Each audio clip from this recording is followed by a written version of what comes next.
140편부터 142편까지 구약성경 905쪽에 있습니다. 우리 함께 드라마 바이블로 먼저 하나님의 말씀을 읽겠습니다. 제 140편 다윗의 시 인도자를 따라 부르는 노래.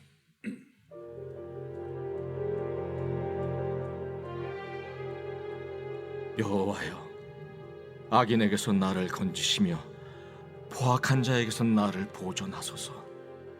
그들이 마음속으로 악을 꾀하고 싸우기 위하여 매일 모이오며 뱀같이 그 혀를 날카롭게 하니 그 입술 아래에는 독사의 독이 있나이다.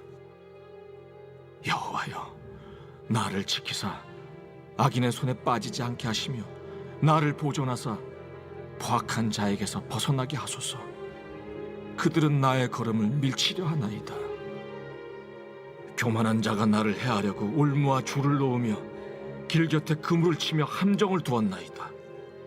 내가 여호와께 말하기를 주는 나의 하나님이시니 여호와여, 나의 간구하는 소리에 귀를 기울이소서 하였나이다.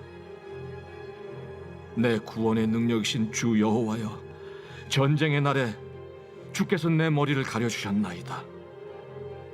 여호와여, 악인의 소원을 허락하지 마시며 그의 악한 꾀를 이루지 못하게 하소서. 그들이 스스로 높일까 하나이다. 나를 에워싸는 자들이 그들의 머리를 들 때 그들의 입술에 재난이 그들을 덮게 하소서. 뜨거운 숯불이 그들 위에 떨어지게 하시며 불 가운데와 깊은 웅덩이에 그들로 하여금 빠져 다시 일어나지 못하게 하소서. 악담하는 자는 세상에서 굳게 서지 못하며 포악한 자는 재앙이 따라서 패망하게 하리이다. 내가 알거니와 여호와는 고난당하는 자를 변호해 주시며 궁핍한 자에게 정의를 베푸시리이다. 진실로 의인들이 주의 이름에 감사하며 정직한 자들이 주의 앞에서 살리이다. 제 141편 다윗의 시. 여호와여, 내가 주를 불러싸우니 속히 내게 오시옵소서. 내가 주께 부르짖을 때 내 음성에 귀를 기울이소서. 나의 기도가 주의 앞에 분향함과 같이 되며 나의 손드는 것이 저녁 제사같이 되게 하소서. 여호와여, 내 입에 파수꾼을 세우시고 내 입술의 문을 지키소서. 내 마음이 악한 일에 기울어 죄악을 행하는 자들과 함께 악을 행하지 말게 하시며 그들의 진수성찬을 먹지 말게 하소서. 의인이 나를 칠지라도 은혜로 여기며 책망할지라도 머리에 기름같이 여겨서 내 머리가 이를 거절하지 아니할지라. 그들의 재난 중에도 내가 항상 기도하리로다. 그들의 재판관들이 바위 곁에 내려 던져졌도다. 내 말이 달무로 무리가 들으리로다. 사람이 밭가라 흙을 부서뜨림같이 우리의 해골이 스올 입구에 흩어졌도다. 주 여호와여, 내 눈이 주께 향하며 내가 주께 피하오니 내 영혼을 빈궁한 대로 버려두지 마옵소서. 나를 지키사 그들이 나를 잡으려고 놓은 올무와 악을 행하는 자들의 함정에서 벗어나게 하옵소서. 악인은 자기 그물에 걸리게 하시고 나만은 온전히 면하게 하소서. 제 142편 다윗이 굴에 있을 때에 지은 마스길 곧 기도. 내가 소리내어 여호와께 부르짖으며 소리내어 여호와께 간구하는도다. 내가 내 원통함을 그의 앞에 토로하며 내 우환을 그의 앞에 진술하는도다. 내 영이 내 속에서 상할 때에도 주께서 내 길을 아셨나이다. 내가 가는 길에 그들이 나를 잡으려고 울무를 숨겼나이다. 오른쪽을 살펴보소서. 나를 아는 이도 없고 나의 피난처도 없고 내 영혼을 돌보는 이도 없나이다. 여호와여, 내가 주께 부르짖어 말하기를 주는 나의 피난처시요 살아있는 사람들의 땅에서 나의 분깃이시라 하였나이다. 나의 부르짖음을 들으소서. 나는 심히 비천하니이다. 나를 핍박하는 자들에게서 나를 건지소서. 그들은 나보다 강하니이다. 내 영혼을 옥에서 이끌어내사 주의 이름을 감사하게 하소서. 주께서 나에게 갚아주시리니 의인들이 나를 두르리이다. 아멘. 오늘 우리는 142편 말씀을 중심으로 살펴보려고 하는데요. 얼마 전에 청년 수련회 갔을 때 청년들이 여러 가지 질문들을 저에게 하면서 질문들에 답을 하는 시간이 있었습니다. 그 중에 이런 질문이 있었습니다. 목사님도 기도하기 싫을 때가 있나요? 그럴 때는 어떻게 하시나요? 여러분, 이 질문이 무엇이 핵심이죠? 목사님도라는 얘기는 우리 그 청년도 누군지는 정확하게 모르겠지만 적어도 기도는 해야겠다. 그런데 종종 기도하기 불편하거나 기도하기 싫을 때가 있다라는 것이 전제되어 있는 것이죠. 우리도 살다 보면 정말 기도해야 된다는 건 너무나 잘 아는데 기도하기 싫거나 또 기도하는 것이 힘들 때가 있습니다. 그럴 때 어떻게 해야 할까요? 특별히 여러분들 삶 가운데 크고 작은 어려움들이 있어서 그 문제를 여러분들이 풀어나가기 어려울 때, 그래서 반드시 기도해야만 하는데 마침 그 당시는 기도하기 싫을 때 우리는 어떻게 해야 하겠습니까? 사실 모든 길에는 때가 있습니다. 다른 말로 하면 때를 따라 우리의 행동이 달라지는 것이죠. 기도도 마찬가지입니다. 어떤 기도도 왕도는 없습니다. 어떤 때는 정말 평안할 때는 그 평안한 상황에 맞는 기도가 필요하지만 정말 이 삶의 크고 작은 문제 속에서 하나님의 도움이 절실할 때는 또 그에 걸맞는 기도의 행동, 또 기도의 모습이 필요합니다. 예전에 기도원에 가면 정말 이불 싸가지고 와서 기도하는 분들이 있었습니다. 보통 기도원도 있고 숙소동도 기도원에 함께 우리가 지불하고 쓸 수 있는데 거기서 자는 것도 아깝다는 거죠. 돈이 아까운 게 아니라 시간이 아까운 겁니다. 그래서 이불을 싸갖고 와서 큰 기도원에 있는 그 예배실에서 자고 또 일어나서 기도하고 자고 일어나서 기도하고 그렇게 했던 사람들도 있습니다. 어떤 분들은 그런 걸 보면서 좀 과하다라고 표현할 수도 있겠지만 실제로 그곳에 가서 보게 되면 오죽하면 저렇게 이불까지 싸워서 기도회를 할까라는 싶은 마음이 듭니다. 오늘 본문에서도 다윗의 그런 모습을 발견할 수가 있는데요. 오늘 시편 142편은 다윗의 기도입니다. 마스길이라고 되어 있었죠. 말 그대로 다윗의 마스길은 시편의 특이한 형태죠. 그런데 이것은 이제 기도와 묵상 이런 것들이 참고되어 있는 겁니다. 그런데 여러분, 오늘 시편 142편에서 다윗이 어떻게 기도하고 있습니까? 1절 보면 이렇게 되어 있죠. 내가 소리내어 여호와께 부르짖으며 소리내어 여호와께 간구하는도다. 여기 보게 되면 두 번에 걸쳐서 소리내어 하나님 앞에 간절하게 부르짖었음을 말씀하고 있는 것이죠. 이게 무슨 말입니까? 다윗의 기도가 오늘 본문의 기도는 적어도 부르짖는 기도였다는 사실을 우리가 분명하게 알 수 있는 대목입니다. 그렇다면 다윗은 왜 하나님 앞에 이렇게까지 두 번씩이나 소리를 지르러 내가 기도했다라고 표현하게 있는 걸까요? 오늘 2절부터 7절까지 말씀 보면 다윗이 그 당시 겪고 있었던 상황이 어떤 상황인지 알 수 있는데 2절 이렇게 되어 있습니다. 내가 내 원통함을 그의 앞에 토로하며 내 우환을 그의 앞에 진술하는도다. 이게 원통함과 우환이라는 단어만 보아도 그 당시 다윗의 마음이 얼마나 힘들었을지, 그의 마음이 얼마나 무너져 내렸을지 우리가 짐작할 수 있습니다. 3절은 이렇게 또 말합니다. 내 영이 내 속에서 상할 때에도, 이 말이 무엇이겠습니까? 그랬던 적이 적지 않게 있다는 거죠. 내 영혼이 지쳐 있습니다. 내 영혼이 상해 있습니다. 뿐만 아닙니다. 그 뒤에 보면 내가 가는 길에 그들이 나를 잡으려고 올무를 숨겼나이다. 다윗을 잡기 위해서, 다윗을 괴롭히기 위해서 수많은 사람들, 그들이란 말을 보할 때 많은 사람들이 다윗에게 대적이었음을 말씀하고 있는 것이죠.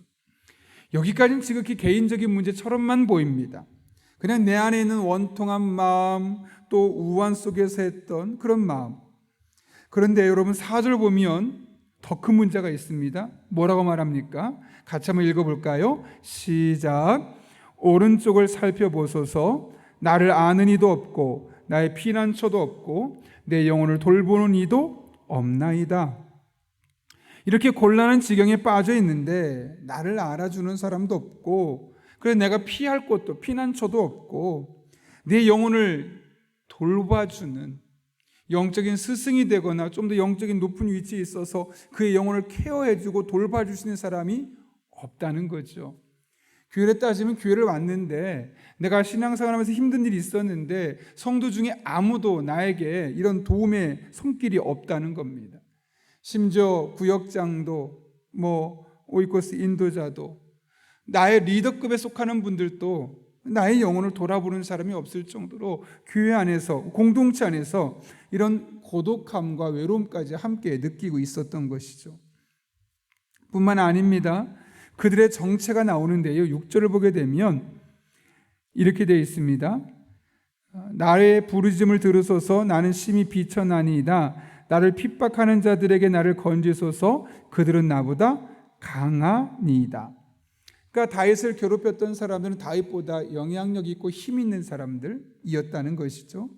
그러면서 7절은 또 이렇게 말합니다. 내 영혼을 옥에서 이끌어내사. 이 말이 무슨 말이겠습니까?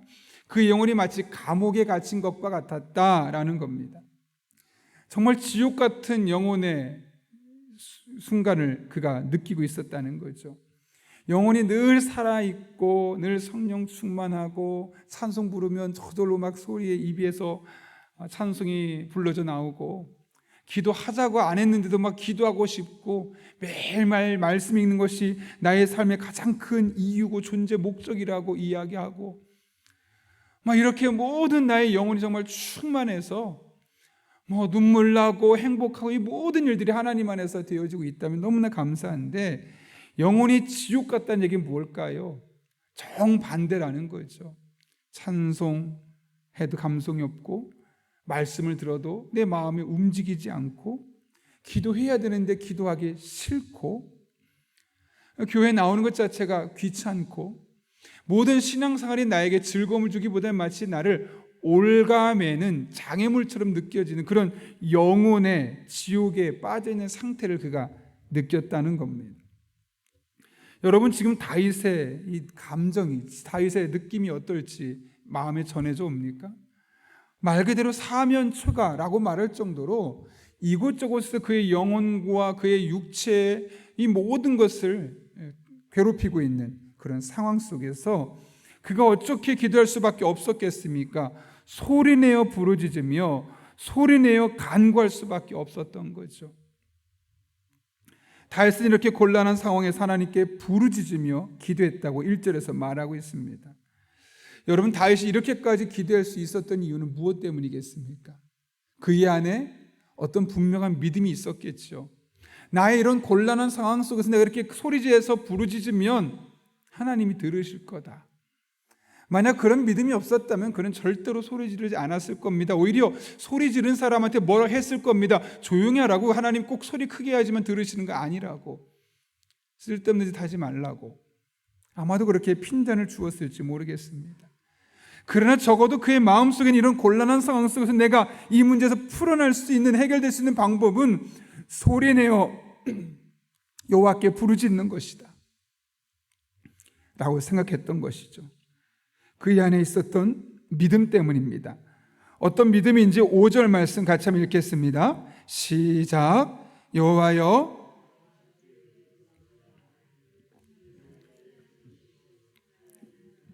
땅에서 나의 분기디시라 하였나이다. 아멘. 여기 보면 두 개 중요한 표현이 있죠. 주는 나의 피난처시고 나의 분깃입니다 란 두 가지 말로 하나님을 그가 어떻게 믿고 있었는지 고백하고 있습니다. 첫 번째는 하나님을 나의 피난처라고 고백하고 있습니다.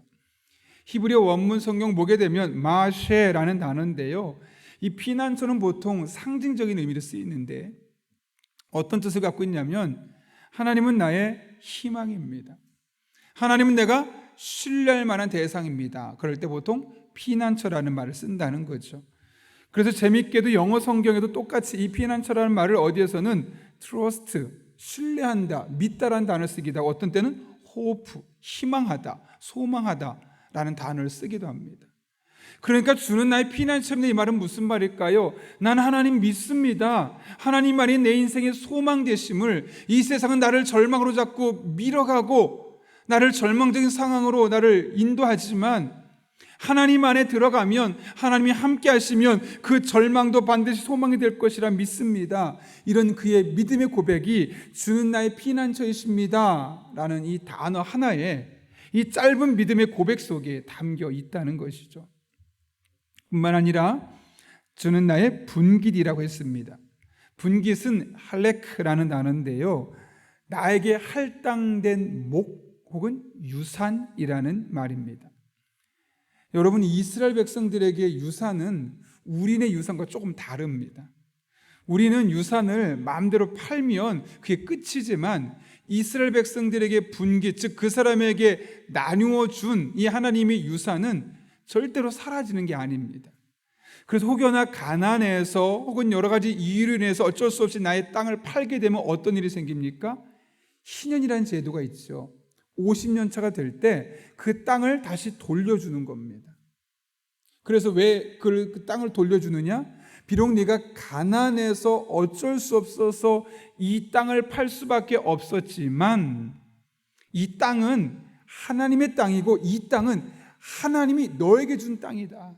그러니 잠깐 동안 내가 그 땅을 받아놓았지만 희년이 되면 다시 너에게 돌려주는 거다 해서 그 땅이 어떤 사람들이 소유할 수 있는 것이 아니라 철저하게 하나님의 것이고 또 하나님이 그 사람에게 주신 것임을 고백하고 있는 것이죠. 그런 의미에서 여기 분깃이라는 단어는 절대로 빼앗을 수 없는, 다른 말로 하면 하나님이 끝까지 책임져 주시는 이런 그런 의미가 나의 분깃입니다. 하나님이 내게 그렇게 주어지신 분입니다 라는 그런 믿음이 담겨 있다는 거죠. 다윗은 하나님에 대해서 여러 가지로 고백할 수 있었겠지만 적어도 이런 곤란한 상황 속에서 하나님께 부르짖으며 기도할 수 있었던 가장 중요한 이유는 하나님만이 자신의 삶의 피난처가 되시고 분깃이 되신다는 그런 분명한 믿음을 가지고 있었기 때문에 그렇습니다. 그래서 그는 인생의 크고 작은 위기가 생길 때마다 어김없이 기도의 자리로 나오게 되었던 것이죠. 시간 지나면 되겠지, 시간이 약이야 라고 생각한 것이 아니라 긴급한 마음으로 지금 이 순간 의지할 분은 하나님밖에 없어 라는 마음으로 기도의 자리로 그는 달려나왔던 겁니다. 제가 시편 말씀을 계속 읽어나가고 여러분 앞에 설교하면서 한 가지 깨달았던 사실이 있습니다. 여러분, 성경에서 가장 기도할 때 떠오르는 사람이 누구입니까? 사실 우리들에게는 지금까지 기도하면 떠오르는 대명사는 예수님이셨습니다. 습관을 따라 기도하셨고 새벽마다 기도하셨고 사역이 너무 늦게까지 지쳤음에도 불구하고 그 기도의 자리를 멈추지 않으셨던 예수님의 모습, 우리가 기억하는 그 3년간의 공생애 동안 예수님의 모습을 보면서 예수님이 참 기도 많이 하신 분이다, 알고 있습니다. 그러나 예수님께서 기도하신 장면은 아주 짧게 어떤 그런 습관적인 부분이었음을 언급하는 것 외에는 기도하는 장면이 그렇게 많이 나오지 않습니다. 그런데 오늘 시편을 여러분 보면서 어떤 생각이 드셨습니까? 당장 오늘 우리가 읽었던 140, 141, 142편만 보아도 이것이 다윗의 신앙 고백이자 기도였음을 우리가 알 수 있지 않습니까? 그 앞에도 계속해서 이제만 하면 다윗의 기도, 이제만 하면 다윗의 신앙 고백이 계속 나오고 있습니다. 시편 1편부터 40편까지는 거의 전부가 다윗의 시라고 말해도 과언이 아닐 정도로 온통 다윗의 시로 기록되어 있고 거의 모든 시의 고백들은 하나님 앞에 부르짖었던 기도였었음을 우리는 볼 수 있는 것이죠. 다윗만큼 철저하게 하나님을 의지하고 임재가 있을 때마다 기도 자리에 나왔던 사람은 아무도 없습니다. 그런 의미에서 우리가 정말 기도를 배우고 싶다면 다윗의 이 기도문들을 읽어나가면서 다윗이 가졌던 믿음, 다윗이 취했던 기도의 방법들을 우리가 배워가는 것이 참 중요한 것 같습니다. 왜요? 다윗의 기도가 얼마나 중요했으면 시편에서 절대적인 양을 다윗의 기도로 할애하고 있을까요? 여러분, 그런데 다윗의 삶을 잘 살펴보십시오. 그는 어릴 때 골리앗을 죽인 이후부터 이스라엘 내에서 슈퍼스타가 되었습니다. 이후의 모든 전쟁에서 승리만 했었죠. 이른바 승승장구했습니다. 사울은 천천히, 다윗은 만만이라는 말을 들을 정도로 계속해서 그의 삶에는 성공만 있었습니다. 물론 중간에 사울 왕으로 인해서 잠깐 고난의 시간이 부득불 찾아오긴 했지만 그는 그것도 지나서 결국 이스라엘의 왕까지 되었습니다. 그런 다윗에게 무엇이 부족하겠습니까? 그런 다윗이라면 사실 어려운 일이 있을 때마다 동원할 수 있는 인맥과 자원들이 얼마나 많았겠습니까? 강대국의 왕으로서 부를 곳이 없었고 마음만 먹으면 하고 싶은 일 다 할 수 있었던 상황에 있었던 사람입니다. 그러나 그는 그의 삶에 위기가 있을 때마다 아무리 사람들 앞에 슈퍼스타로 그가 인정받고 있었다 할지라도 그는 늘 하나님 앞에 위기가 찾아오면 기도했습니다. 끈질기게 기도했고 말씀 붙잡고 기도했습니다. 때론 잠잠히 기도했지만 때론 소리 지르며 부르짖으며 하나님께 기도했음을 성경 우리에게 증언하고 있습니다. 그의 삶에 있어서 그가 동원할 수 있는 수많은 자원들이 있었지만 그것이 그의 가장 삶의 우선순위가 아니라 철저하게 기도라는 것이 그의 삶의 우선순위였음을 말씀하고 있는 것이죠. 여러분들에게 기도는 도대체 무엇입니까? 여러분의 신앙생활하는 그 다양한 요소 중에 하나에 불과합니까? 해도 되고 안 해도 되는 선택의 요소입니까? 아니죠. 그래서는 안 되죠. 기도가 우리의 삶의 일부가 되고 그렇게 기도를 통해 하나님을 더 깊고 넓게 알아갈 수 있는 통로가 되어야만 하는 것입니다. 그럴 때 우리 또한 다윗의 시편을 통해서 자신이 경험했던, 자신이 믿었던 하나님을 담대하게 고백하고 선포했던 것처럼 우리 또한 우리들의 삶에 다윗 같은 시편, 이 기도의 시편을 소유하게 될 것입니다. 바라기는 기도하는 여러분 한 분 한 분에게 다윗이 가졌던 시편처럼 여러분의 기도가 또 여러분의 기도가 응답된 것들이 또 다른 여러분만의 시편으로 기록될 수 있기를 예수님의 이름으로 축원합니다. 우리 함께 기도하겠습니다. 거룩하신 아버지 하나님, 위기의 상황에서, 절대적으로 곤란한 상황에서 하나님께 소리내어 2번씩이나 부르짖으며 기도했던 다윗의 모습을 기억합니다. 우리네 삶에도 여전히 어려운 일들이 있습니다. 나의 힘으로 풀어갈 수 없는 일들이 있습니다. 그냥 보기만 하기보다는 하나님 앞에 기도하며 묻고 부르짖으며 다윗처럼 나아갈 때 이 모든 것이 우리 안에 다윗의 시편처럼 우리 안에 기도의 시편이 될 수 있도록 은혜 베풀어 주옵소서. 이 한 주도 함께 할 줄을 믿사오며 예수님의 이름으로 기도하옵나이다. 아멘. 이 시간 주님께서 가르쳐준 기도하겠습니다. 하늘에 계신 우리 아버지의 이름을 거룩하게 하시며 아버지의 나라가 오게 하시며 아버지의 뜻이 하늘에서와 같이 땅에서도 이루어지게 하소서. 오늘 우리에게 일용할 양식을 주시고 우리가 우리에게 잘못한 사람을 용서해 준 것 같이 우리 죄를 용서하여 주시고 우리를 시험에 빠지지 않게 하시고 악에서 구하소서. 나라와 권능과 영광이 영원히 아버지의 것입니다. 아멘. 우리 시간 함께 기도하실 때 오늘 말씀을 기억하며 함께 기도하겠습니다. 다윗처럼 기도할 때 다윗처럼 이 기도의 시편을 소유할 수 있는 우리들 될 수 있게 해달라고 기도합니다. 한 걸음 나아가 공통으로 기도합니다. 성령으로 충만하게 해주셔서 오늘 또 마땅히 기도할 바를 알게 하시고 이를 통해 모든 것을 합력해 선을 이루시는 하나님을 경험할 수 있게 해달라고 우리의 가정을 위해 기도합니다. 일터와 직장에서 학교에서 주님의 제자로서 믿음의 본을 보일 수 있게 해주시고 교회를 위해 기도합니다. 오늘 수요 전도대원들에게 힘과 능력을 더해주시고 복음 전하는 수요 전도대원들의 가정과 삶에 복을 더해달라고 또 소그룹 리더로 헌신하는 구역장과 오이코스 인도자들에게 능력을 주시고 삶에 축복해달라고 또 이 나라와 민족을 위해 기도합니다.